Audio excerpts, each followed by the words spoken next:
Friends, आज हम बात करेंगे जेपी पावर के बारे में। और जैसा कि आप लोग देख पा रहे हो दोस्तों कि जेपी पावर में हमें एक अच्छी खासी तेजी बनते हुए दिखाई दे रही है आज के दिन। तो आज इस वीडियो के माध्यम से हम लोग जानेंगे दोस्तों कि जेपी पावर में जिस तरह की हमें तेजी बनते हुए दिखाई दे रही है, आने वाले समय में क्या जेपी पावर हमें 10 रुपए के लेवल तक जाता हुआ दिखाई दे सकता है या नहीं। जेपी पावर में ये जो तेजी हमें बनते हुए दिखाई दे रही है, किस वजह से ये तेजी हमें बनते हुए दिखाई दे रही है, साथ ही साथ जेपी पावर से रिलेटेड क्या इंपॉर्टेंट न्यूज सामने निकल कर आई है और उस न्यूज से आने वाले समय में जेपी पावर को किस तरह से बेनिफिट हमें मिलता हुआ दिखाई देगा। तो इन सारी चीजों को हम लोग एक एक करके जानेंगे इस वीडियो के माध्यम से। तो मेक श्योर दोस्तों वीडियो को स्किप ना करके पूरा देखो ताकि आप चीजों को सही से समझ पाओ और अपनी एक खुद की इन्वेस्टमेंट डिसीजन ले पाओ। लेकिन दोस्तों मेरी आपसे एक ही रिक्वेस्ट रहेगी कि चैनल को सब्सक्राइब और वीडियो को जरूर से लाइक कर देना ताकि आपको इस तरह की अपडेट्स रेगुलर बेसिस पर मिलती रहे। तो चलिए फ्रेंड्स वीडियो को स्टार्ट करते हैं। तो सबसे पहले अगर इसके आज के कारोबार पर नजर डाले तो स्टॉक जो है ओपन हुआ 7 रुपए 75 पैसे में, हाई बनाया इसने 8 रुपए 25 पैसे का, लो बनाया इसने 7 रुपए 70 पैसे का। और आप देख पाओ दोस्तों किस लेवल पे ये ट्रेड कर रहा है। साथ ही साथ इंट्राडे में इसमें 5% से भी ज्यादा एक तेजी बनते हुए दिखाई दे रही है। वहीं अगर पिछले 5 दिनों के परफॉर्मेंस को देखेंगे दोस्तों, पिछले 5 दिनों में जेपी पावर ने अपने इन्वेस्टर्स को करीब करीब 12-13% का एक रिटर्न बनाकर दे दिया है। वहीं अगर पिछले एक महीने की परफॉर्मेंस को देखेंगे दोस्तों, पिछले एक महीने में जेपी पावर ने अपने इन्वेस्टर्स करीब करीब 25-26% का रिटर्न बनाकर दे दिया है। अगर पिछले एक महीने का इसका लो को देखेंगे दोस्तों, जो जेपी पावर का जो एक महीने का लो रहा है वो 6 रुपया 15 पैसे का रहा है। तो इस लो से अगर अब तक का रिटर्न जेपी पावर का देखेंगे दोस्तों, तो जेपी पावर ने अपने इन्वेस्टर्स को करीब करीब 31-32% का रिटर्न बनाकर दे दिया है। तो देखा जाए तो जेपी पावर ने काफी हद तक अपने आप को साबित कर दिया है और जेपी पावर अपने इन्वेस्टर्स को रिटर्न बनाकर देने में सक्षम भी रहा है। तो अब इन्वेस्टर्स के मन में यह सवाल है कि किस वजह से जेपी पावर में उन्हें तेजी बनते हुए दिखाई दे रही है। ये तेजी ऐसे जारी रहते हुए दिखाई दे सकता है या नहीं आने वाले समय में, या फिर जेपी पावर में हमें प्रॉफिट बुकिंग होते हुए दिखाई दे सकती है। तो इसे भी हम लोग जान लेंगे इस वीडियो के माध्यम से। लेकिन सबसे पहले दोस्तों इस आर्टिकल को देखो। ये आर्टिकल देखकर आप क्लियर हो जाओगे किस वजह से जेपी पावर में हमें तेजी बनते हुए दिखाई दे रही है। अब हमारे पावर मिनिस्टर आरके सिंह ने इलेक्ट्रिसिटी अमेंडमेंट बिल को जो है वो इंट्रोड्यूस कर दिया है। अब ये इलेक्ट्रिसिटी अमेंडमेंट बिल से क्या होने वाला है, इस बिल से इलेक्ट्रिसिटी में हमें प्राइवेटाइजेशन होता हुआ दिखाई देगा। अब जैसे ही ये बिल आएगा दोस्तों, इससे क्या बेनिफिट मिलने वाला है, इससे कंज्यूमर को ये बेनिफिट मिलने वाला है कि कंज्यूमर अपना मनचाहा इलेक्ट्रिसिटी सप्लायर्स जो है वो चूज कर सकते हैं। जैसे कंज्यूमर अपने मोबाइल ऑपरेटर या फिर इंटरनेट सर्विस प्रोवाइडर को अपने मन से चूज करते हैं, उसी तरह ये बिल आने से क्या होगा, ये बिल आने से कंज्यूमर जो है वो अपने मन मुताबिक इलेक्ट्रिसिटी सप्लायर्स को चूज कर सकते हैं। अब इस बिल के आने से डिस्कॉम दूसरे लाइसेंस होल्डर का लाइसेंस यूज करके पावर डिस्ट्रीब्यूट कर सकते हैं इस बिल के आने से। और इससे देखा जाए तो डिस्कॉम और अदर जो लाइसेंस होल्डर है, इन दोनों को ही मुनाफा होने वाला है और साथ ही साथ कस्टमर के पास भी ऑप्शन रहेगा कि इससे वो लोग इलेक्ट्रिसिटी परचेज करना चाहते हैं। तो ये बिल आने से देखा जाए तो दोस्तों एक हेल्दी कंपटीशन हमें आता हुआ दिखाई देगा। एग्जाम्पल के तौर पे जैसे कि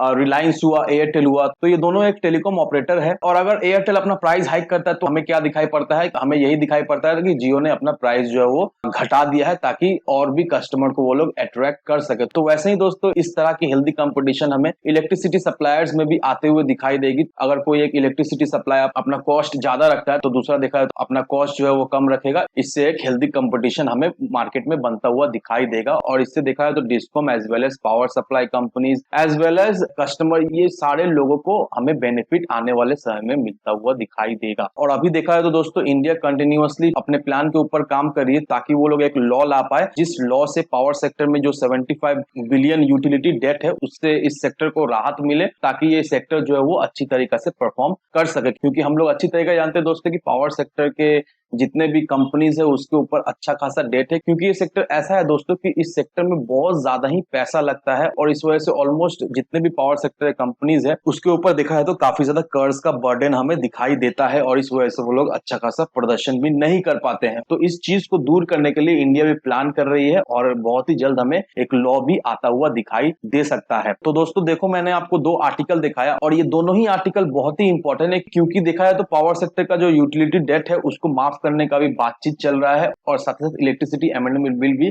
आता हुआ हमें दिखाई देता है, जिससे डायरेक्टली हमें पावर सेक्टर को बेनिफिट मिलता हुआ दिखाई देगा। और इस वजह से देखो दोस्तों किस तरह की एक तेजी हमें पावर सेक्टर में हमें पड़ता हुआ दिखाई दिया है और ऑलमोस्ट सारे पावर स्टॉक में हमें एक अच्छी खासी तेजी बनते हुए दिखाई दे रही है और उस तेजी का बेनिफिट हमें जेपी पावर को भी मिलता हुआ दिखाई दे रहा है। और नो डाउट दोस्तों मैं हमेशा यही कहता हूं दोस्तों कि किसी भी स्टॉक में अगर सही लेवल पे एंट्री, सही लेवल पर एग्जिट अगर आप कर पाते हो तो नो डाउट चाहे जो भी वो स्टॉक हो, पेनी स्टॉक हो, ब्लू चिप स्टॉक हो या फिर कोई भी स्टॉक हो दोस्तों, आपको उससे प्रॉफिट मिलेगा ही मिलेगा। और रही बात जेपी पावर की दोस्तों, जेपी पावर को इन्वेस्टर जो है वो एक अंडरडॉग की तरह ट्रीट कर रहे हैं, लेकिन देखा है तो जेपी पावर इसका बिल्कुल ही अपोजिट है दोस्तों। नो डाउट जेपी पावर एक पेनी स्टॉक है, लेकिन अगर आप जेपी पावर के बुक वैल्यू को देखोगे दोस्तों, जेपी पावर का जो बुक वैल्यू है वो 15.2 रुपीज का दिखाई दे रहा है, जो कि करंट प्राइस से काफी हाई है। तो जेपी पावर अपने बुक वैल्यू को भी अगर टच करता है तो नो डाउट दोस्तों इन्वेस्टर जो है वो जेपी पावर से एक अच्छा खासा प्रॉफिट निकाल लेंगे।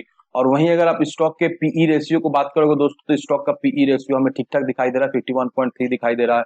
आरओसी उतना कुछ खास नहीं, लेकिन फिर भी ठीक है, 1.27 है। और अगर आप इसके प्रॉफिट एंड लॉस को देखोगे दोस्तों, एक चीज यहाँ पर देखने का बात है, इसका जो सेल्स है, सेल्स में हमें नो डाउट एक ग्रेजुअली एक अच्छी खासी बूस्ट मिलते हुए दिखाई दे रही है। यहाँ पर देखो दोस्तों, अगर तीनों साल का भी सेल्स को देखोगे दोस्तों, तो सेल्स में हमें एक अच्छा खासा ग्रोथ होता हुआ दिखाई दे रहा है। वहीं अगर आप ऑपरेशन प्रॉफिट को देखोगे दोस्तों, ऑपरेशन प्रॉफिट में भी हमें एक ग्रेजुअली अच्छी खासी ग्रोथ होते हुए दिखाई दे रही है। नेट प्रॉफिट को देखोगे दोस्तों, हालांकि कंपनी उतना कुछ खास प्रॉफिटेबल है नहीं, लेकिन उतना कुछ खास पैसा डुबा भी नहीं रही है, एक एवरेज हम ठीक ठाक कह सकते हैं। और वहीं अगर आप इसके रिजर्व को देखोगे दोस्तों, तो रिजर्व देखो माइनस में हुआ करता था दोस्तों, अभी मार्च 2022 में ये जो माइनस जो फिगर था वो हमें प्लस में होता हुआ दिखाई दे रहा है। और छोटा मोटा अमाउंट नहीं, ऑलमोस्ट 3536 करोड़ का रिजर्व जेपी पावर ने बना लिया है, जो कि पहले -377 करोड़ का हुआ करता था।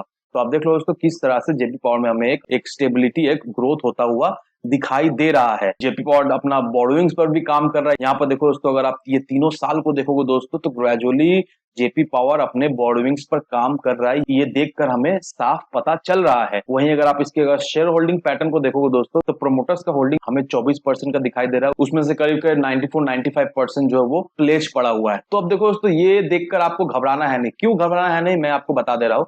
क्योंकि first of all JP power एक पेनी स्टॉक है दोस्तों, कोई भी पेनी स्टॉक उठाकर देख लो दोस्तों, ऑलमोस्ट हर एक पेनी स्टॉक में आपको इसी तरह का कंडीशन, इसी तरह का सिनारियो दिखाई देगा। प्रमोटर्स का होल्डिंग्स कम रहेगा और साथ ही साथ उसका होल्डिंग जो है वो गिरवी भी पड़ा रहेगा। तो ये देखा है तो उतना कुछ खास ध्यान देने की बात है नहीं, क्योंकि ऑलमोस्ट हर एक पेनी स्टॉक का प्रमोटर्स होल्डिंग कम रहता है और गिरवी भी पड़ा रहता है। लेकिन वहीं अगर आप एफआईएस का होल्डिंग्स को देखोगे दोस्तों, तो एफआईएस का होल्डिंग्स हमें काफी शानदार होता हुआ दिखाई दे रहा है। मार्च 2022 में एफआईएस का जो होल्डिंग्स हुआ करता था वो हमें 1.20% का हुआ करता था, जो कि बढ़कर अभी हमें 2.83% का होते हुए हमें दिखाई दे रहा है। डीआईएस का होल्डिंग लास्ट 2 क्वार्टर से अनचेंज हमें दिखाई दे रहा है। तो आप देख लो दोस्तों, एफआईएस जो है वो अपने होल्डिंग्स को बढ़ा दिए हैं। और अगर आप नोटिस किए होंगे दोस्तों कि एफआईएस का जो होल्डिंग्स है पावर सेक्टर में हमें धीरे धीरे करके बढ़ता हुआ ही दिखाई दे रहा है। अगर आप गौर किए होंगे दोस्तों, सुजलोन एनर्जी में भी एफआईएस ने अच्छा खासा होल्डिंग्स अपना बढ़ा कर रखा है। अब ये जो एफआईएस के अंदर जो चल रहा है, ये एक चीज हमें इंडिकेट करता है दोस्तों कि आने वाले समय में पावर सेक्टर में हमें एक जबरदस्त तेजी बनते हुए दिखाई देगी, क्योंकि एफआईएस लगातार अपना पैसा पावर सेक्टर के स्टॉक में लगाए जा रहे हैं। और ऑलमोस्ट हर एक पावर सेक्टर के स्टॉक में एफआईएस का एंट्री होता हुआ हमें दिखाई दे रहा है। और ग्रेजुअली एफआईएस जो अपना होल्डिंग्स अच्छा खासा बढ़ा रहे हैं। तो ये चीज आपको कंसीडर करना है दोस्तों कि एफआईएस जो वो लगातार पावर सेक्टर के स्टॉक में अपना होल्डिंग्स बढ़ा रहे हैं। आने वाले समय में कुछ तो ऐसा बड़ा होने वाला है जिस वजह से एफआईएस जो वो लगातार अपना होल्डिंग्स इस तरह के स्टॉक में बढ़ाए जा रहे हैं। वहीं अगर आप जेपी पावर के इंट्राडे बल्क डील सेक्शन को देखोगे दोस्तों, तो आज के दिन में हमें अच्छा खासा जेपी पावर में बल्क डील होता हुआ दिखाई दे रहा है। यहाँ पे देखो दोस्तों, 18 लाख, 10 लाख, 16 लाख, इस तरह की बहुत सारे बल्क डील जो है वो आज के दिन जेपी पावर में होता हुआ दिखाई देगा। तो ये बल्क डील हम देखकर क्या समझ पा रहे हैं दोस्तों, ये बल्क डील हम देखकर ये एक ही चीज समझ पा रहे हैं कि फंड हाउस के माध्यम से अच्छा खासा जेपी पावर में बाइंग हमें होता हुआ दिखाई दे रहा है। तो दोस्तों ये सारे चीज को आपको कंसिडर करना है। और अगर आप सोच रहे हो जेपी पावर में इन्वेस्ट करने का, तो सलाह ये रहेगी अभी फिलहाल वेट करो, क्योंकि जेपी पावर का आरएसआई जो है वो अभी ओवरसोल्ड जोन में हमें जाता हुआ दिखाई दे रहा है।